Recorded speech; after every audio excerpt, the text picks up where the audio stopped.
How to add GTIN and MPN to Google Merchant Center for Shopify. Hello everyone, and today I have a beginner's tutorial on how you can add your GTIN and MPN numbers for your product on the Google Merchant Center. So what is a GTIN or MPN? Well, if you open your product on Shopify, and if I open up any product, these are product identifiers. You can usually see them listed alongside your inventory. So you have SKUs and then you have GTIN and MPNs added over here, which are included in your barcode. Now, for some people, they might have, their own GTIN or MPN numbers. And when you have a lot of products, this is going to be very difficult to add on Shopify or even on your Google Merchant Center. So if you want to do some easy edits, you can bulk select these products that you have on Shopify and click on bulk edit on the top right. Once you do that, you will see columns for different categories, different fields. And over here, you should be able to view a column. So you can scroll down and put in the column for barcodes. Once you do that, you will be able to see a barcode column here. I think it should be at the start maybe. Yeah, so we have our barcode column over here and we can add, whatever barcodes that we want. You don't have to manually do this one by one. If you have any CSV files that include this, you can just add them already. Now, once you have these GTIN numbers, you have to import them onto Google Merchant Center. Now, the way to do this is that the first thing you're going to do is open up the Google Merchant Center. And once you have opened up your Merchant Center, you're going to click on Products on the left. Once you click on Products on the left, you're going to click on Feeds.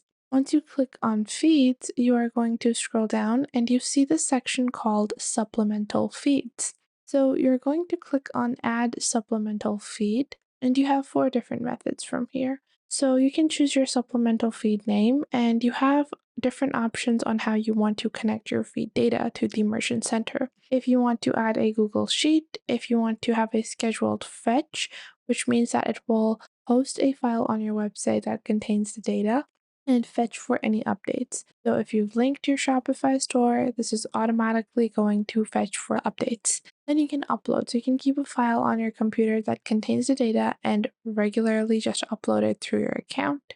So let's say I want this to be my supplemental feed, and this is going to be for my barcodes or GTIN. And then you can click on continue.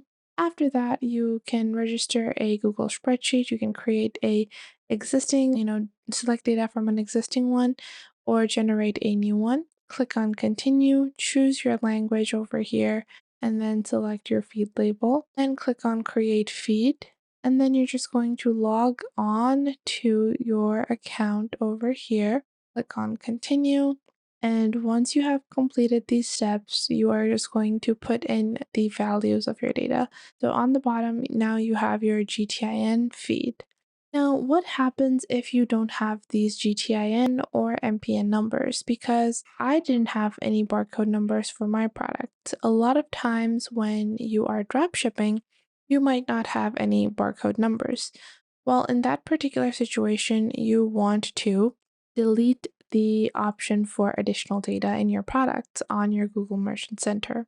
The way that you're going to do this is, again, you're going to go into products on the left and then go into feeds. Once you have gone into feeds, you're going to see your primary feed. And by default, with Shopify, I have connected Content API. So just open Content API or whatever the file name for you is. Then over here, you're going to see your feed rules. Now, this is something that confuses a lot of people.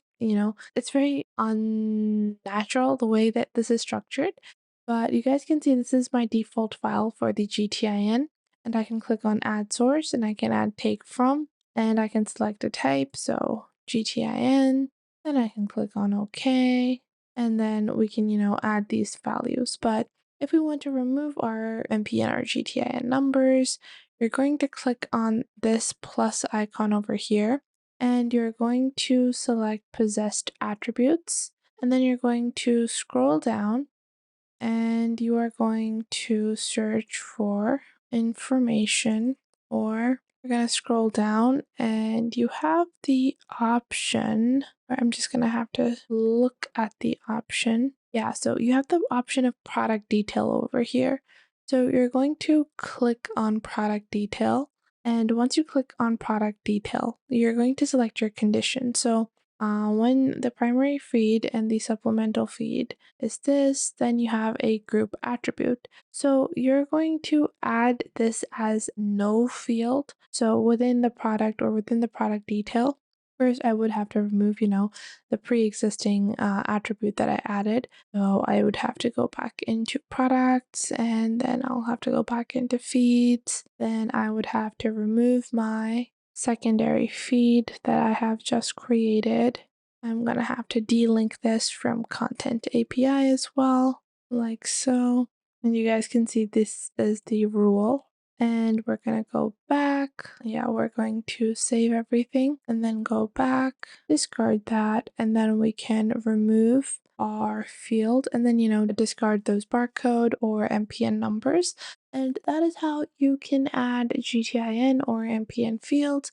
These are great product identifiers, especially when you deal with large amounts of products. If you have a lot of products and you need product identifiers. So this is why it's really important to learn how to import all of your product data from Shopify onto the Google Merchant Center, because all of these, input fields can be helpful in managing product and managing product data as well. So with that, you can now add product identifiers, GTIN numbers from your Shopify products to the Google Merchant Center.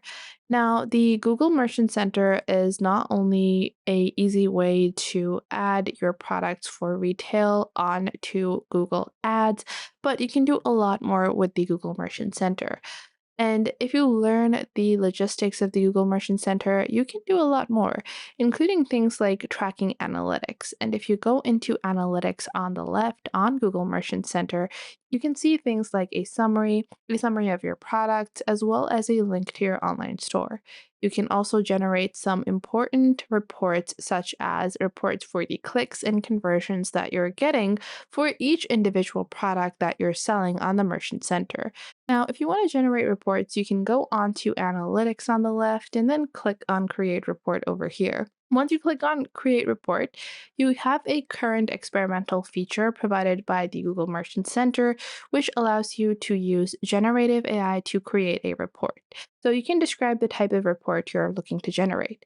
So whether you want to see how many clicks you are getting, whether you want to check how many people are viewing your particular product, how many people are opening them, how many people are browsing your website from the links, you can do all of that. So you can see there are certain suggestions over here. Then you have different types of ways, such as bar graphs, columns, time series, and pie charts that you can generate. Additionally, if you go back into your Google Merchant Center dashboard and you go into feeds over here, you can actually change the way you track conversions. Now, when you change the way you track your product identifier, so your GTIN, ISBN numbers, once you've added those, you can go into your feeds and you can go into content APIs and you can change the way that you track a conversion. So if a, action means that a person is purchasing a product off of your website, then you would have to go into analytics and your reports would be impacted in the same way. So these are a couple of things that you can keep in mind when using the Google Merchant Center. I hope you guys enjoyed this video. If you did, make sure to leave a like and subscribe to our YouTube channel. And if you have any questions or queries, leave those in the comment box down below.